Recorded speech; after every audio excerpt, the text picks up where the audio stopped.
since it's a new year, you know, the last year. And, you know, as I'm talking to friends and people that we really get a little bit more personal and talk about things in our life, and the thought to me came was survival mode. So the thought is like, have you ever been in survival mode, or are you in survival mode right now? I think we can probably all say yes. I can say definitely I have been in survival mode, and I'm hoping to not go through like that much of survival mode again that I did in the past. But anyway, to kind of stay focused, I'm going to go over some verses first. And of course, so many people know Jeremiah 29:11, but I really wanted to go into Jeremiah 20:11 and 12. And it says, "For I know the plans I have for you, declares the Lord, plans for welfare, not for evil, to give you future and a hope." And this is reconnecting again. I hope this is actually going through well. Verse 12 says, "Then you will call upon me and come to pray to me, and I will hear you." And, you know, a lot of people, we focus on that the Lord has a future and a hope for us. But I love like getting into scripture and not reading just one verse and making it what we want it to be, but reading the context. So it says, "And come and pray to me, and I will hear you." You know, he has a hope and a future for our life and a plan, but we must come to him and talk to him. We can't just go, "Oh, I know it's gonna all work out," and never talk to God, you know, never even ask him for direction. But anyway, the other verse is Psalms 27. Now, Psalms 27, that's gonna be the reading too, for just on your own time, read the whole thing. But I just want to go over a few of the verses in Psalms 27. And one thing that kept like sticking out to me as I was reading was stronghold. So remember that part is stronghold. "So the Lord is the stronghold of my life, whom shall I dread?" And then 27:4, I have asked one thing from the Lord. It is what I desire, to dwell in the house of the Lord all the days of my life, gazing on the beauty of the Lord and seeking him in his temple. And then 7 is, "Lord, hear my voice when I call. Be gracious to me, answer me."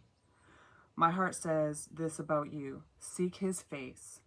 Lord, I will seek your face. And then 10, even if my father and mother abandon me, the Lord cares for me. Another one is Psalms 31:7. "I will rejoice and be glad in your faithful love, because you have seen my affliction. You know the troubles of my soul." Psalms 31:22. "In my alarm, I said, I am cut off from your sight, but you heard the sound of my pleading when I cried to you for help." And 24, "Be strong and let your heart be courageous, all of you who put your hope in the Lord." And then Psalms 34:4. I will post these also so that you so you don't have to remember all this right now. But okay, so Psalms 34:4. "I sought the Lord, and he answered me and rescued me from all my fears." And then 5, "Those who look to him are radiant with joy." Remember that, radiant with joy. "Their faces will never be ashamed." And I want you to ponder on these verses in your own personal, like, as I'm reading this, like, it hits me with things personally in my own life from past to now. And that's something that as you read these verses, you can dig into. So like when we get together, we can kind of share what God has like revealed to us. Or it may be personal where God is revealing it to just you and you don't have to share. That's fine. God works in so many ways. And then 18. "The Lord is near to the brokenhearted. He saves those crushed in spirit." One thing that I saw all through Psalms is God is faithful, and he repeats over like his faithful love.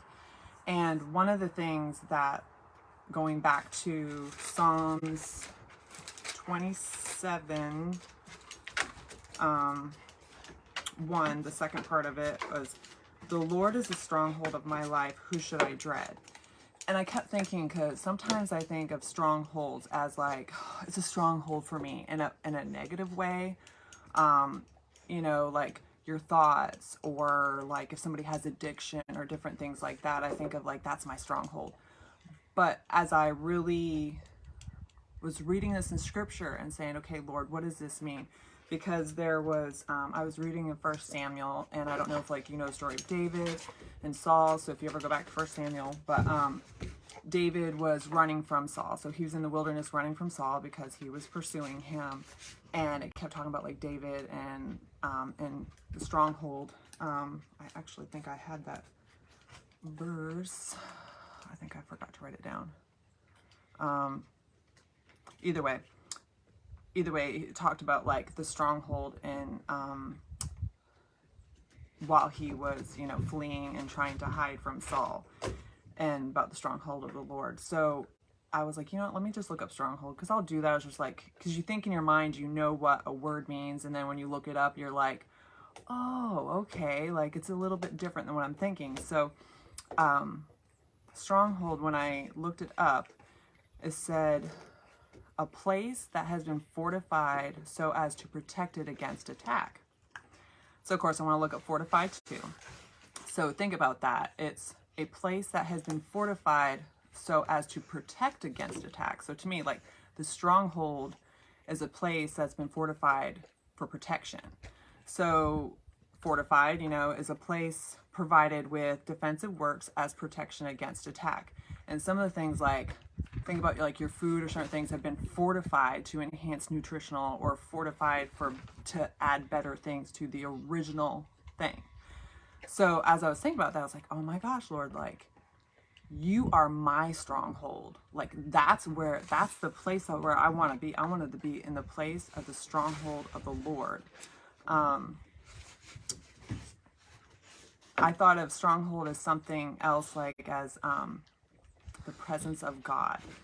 I want to be in that presence of God, because if you think about it, when you're in the presence of God and you're seeking him and you're spending time with him and you're reading his word, what is he doing? He is adding, he is teaching, he is fortifying, he's adding to you and building you and making you strong and giving you those things to help from attacks. You know what I mean? So like as I was thinking, I was like, Lord, okay, as I read your word and I talk with you and I spend time with you and I pray to you, you build me up and you help me to fight the things around me, to be able to focus on you to get me through, you know? So anyway, so the point though that I was talking about, like it kind of got into all this scripture and strongholds, and going back to Jeremiah 29:11-12, you know, and so much of like